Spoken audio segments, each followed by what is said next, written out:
আসসালামু আলাইকুম। আমি কেন্দ্রীয় ফারিয়াকে সম্মান জানিয়ে আমি আমার কিছু কথা আপনাদেরকে বলতে চাই। আমি আমার পরিচয় দিয়ে নিই। আমি মোহাম্মদ শাহিন খান। আমি একজন ফার্মাসিউটিক্যাল এমপ্লয়।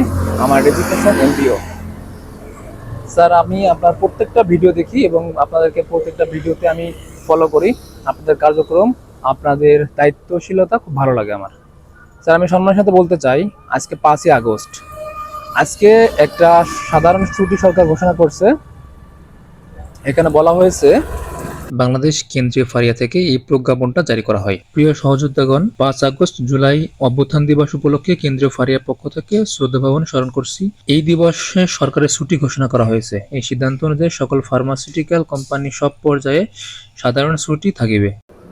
স্যার, প্রতিদিনকার মতো আমাকে আজকেও কোম্পানি বাধ্য করছে ডিউটি করার জন্য, এবং প্রতিদিনের মতো সাড়ে আটটার মধ্যে আমাকে রিপোর্টিং টাইমে যেতে হচ্ছে।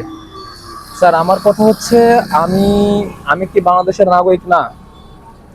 আমি শুধুমাত্র কোম্পানি চাকরি করি, এই জন্য কি আমার সাথে এই বৈষম্যটা? কেন্দ্রীয় ফারিয়াতে যে সকল শ্রদ্ধেয় স্যার আছেন, আমি তাদেরকে বলতে চাই, যদি আপনাদের কাছে এই ভিডিওটা পৌঁছায়, ফার্মাসিউটিক্যালে জব করে তাদের পক্ষ থেকে আমি বলতে চাই, আমাদেরকে এই ছুটিগুলো ইনশিওর করতে হবে। এবং আমি চাই একটা ফার্মাসিউটিক্যাল এমপিও, সে যেন সুন্দরভাবে কাজ করতে পারে, মানসিক শান্তি নিয়ে কাজ করতে পারে, এতটুকু আমরা আপনাদের থেকে চাই।